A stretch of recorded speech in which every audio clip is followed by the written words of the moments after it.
दोस्तों आज हम एक और टॉपिक करने वाले हैं जो कि हम इंसर्ट के अंदर करेंगे। और इंसर्ट के अंदर हमने इलस्ट्रेशन के अंदर ये पहले चार जो पार्ट है ये कर लिए थे।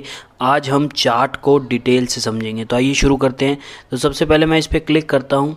तो देखिए चार्ट के अंदर मैं आपको पहले ही बता देता हूँ कि इसके अंदर हमें 3 पार्ट में इस वीडियो को बनाना पड़ेगा। तो पहले पार्ट के अंदर जो कि इस वीडियो में बताने वाला हूँ वो ये बताने वाला हूँ कि हम चार्ट के अंदर डाटा कैसे इनपुट करते हैं। तो आइए शुरू करते हैं। तो यहाँ पर देखिए आपको डिफरेंट तरह के चार्ट मिल जाते हैं। आप किसी भी तरीके का चार्ट आप यूज़ कर सकते हैं। तो हम यहाँ पर कॉलम चार्ट को जैसे यूज़ करेंगे तो हम ये यहाँ पर फर्स्ट चार्ट ही यूज़ कर लेते हैं। आप यहाँ पर कोई भी चार्ट यूज़ कर सकते हैं। तो आइए ओके प्रेस करते हैं।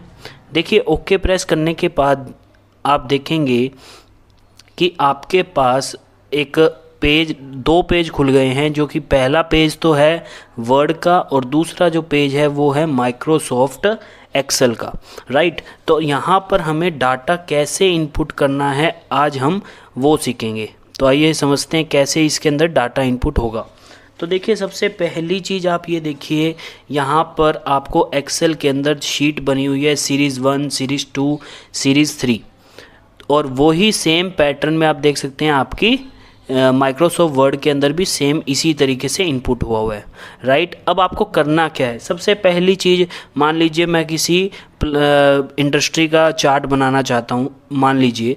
तो यहाँ पर आप कैसे करेंगे, तो यहाँ पर देखिए सबसे पहले आप जैसे सीरीज़ की जगह पर यहाँ पर आप इनपुट करेंगे प्लांट 1, प्लांट 2 और प्लांट 3। यानी कि मेरी इंडस्ट्री है, मेरे पास 3 प्लांट है। तो यहाँ पर मैं इनपुट करूँगा, एक्सेल के अंदर करना है जी जो भी अपनों को करना है प्लांट 1। अब प्लांट 1 जैसे इनपुट करता हूँ मैं यहाँ पर एंटर इनपुट करता हूँ। आप अपने माइक्रोसॉफ्ट वर्ड में ध्यान से देखिएगा, यहाँ पर सीरीज़ 1 की जगह पे ऑटोमेटिकली प्लांट 1 आ गया है। इसका मतलब ये है कि जो जो एंट्री आप यहाँ इनपुट करेंगे वो ऑटोमेटिकली आपके माइक्रोसॉफ्ट वर्ड के चार्ट में इनपुट होती रहेगी। इसी तरीके से सीरीज़ 2 के अंदर आप पहले क्लिक कीजिए। क्लिक करने के बाद यहाँ पर भी आप लिख लीजिए प्लांट 2, राइट, और फिर एंटर इनपुट कीजिए। तो देखिए यहाँ पर आप देख सकते हैं वर्ड के अंदर प्लांट 2 इनपुट हो गया। इसी तरीके से सीरीज़ 3 के अंदर भी हम प्लांट 3 इनपुट कर देते हैं। अब देखिए आपके पास यहाँ पर प्लांट 3 आ गया। अब यहाँ पर सबसे इम्पोर्टेंट बात, यहाँ पर मान लीजिए आपको एक और प्लांट लगाना है। सर ध्यान से सुनिएगा।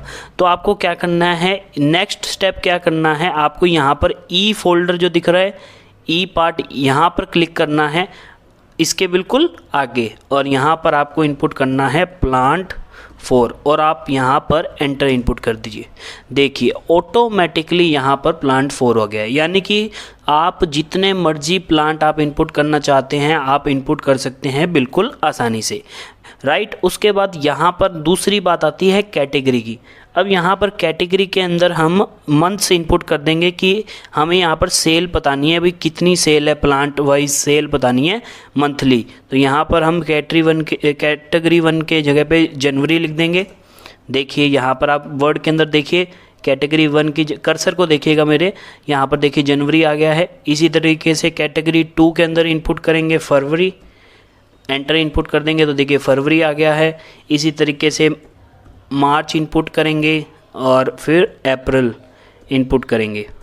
अब इसी तरीके से अगर अप्रैल के बाद मई भी इनपुट करना है तो आपको क्या करना है, अप्रैल के बिल्कुल नीचे वाले बॉक्स के अंदर आपको क्लिक करना है और मई इनपुट कर देना है और आप एंटर इनपुट कर दीजिए। तो देखिए बिल्कुल आसानी से आप देख पा रहे हैं वर्ड के अंदर ये ऑटोमेटिकली मई वाला जो मंथ है वो भी हमारे सामने आ गया है, राइट। अब यहाँ पर मंथ आने के बाद अब यहाँ पर हमें क्या इनपुट करना है, यहाँ पर हमें इनपुट करनी है सेल इनपुट करनी है।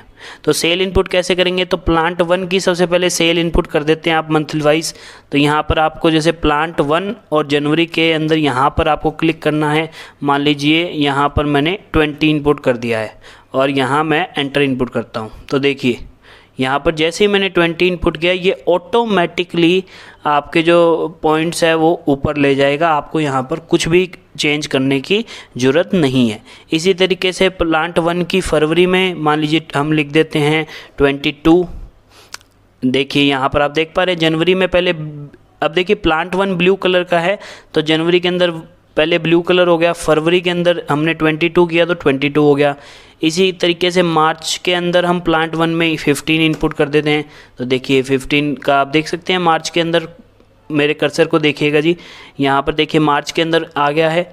और अप्रैल के अंदर हम यहाँ पर मान लीजिए 10 इनपुट कर देते हैं, तो देखिए 10 का ऑटोमेटिकली आ जाए। यानी कहने का मतलब ये है कि आप अपना चार्ट का डाटा जो भी इनपुट करना चाहते हैं वो एक्सेल में इनपुट करेंगे और ऑटोमेटिकली आपका चार्ट तैयार हो जाएगा।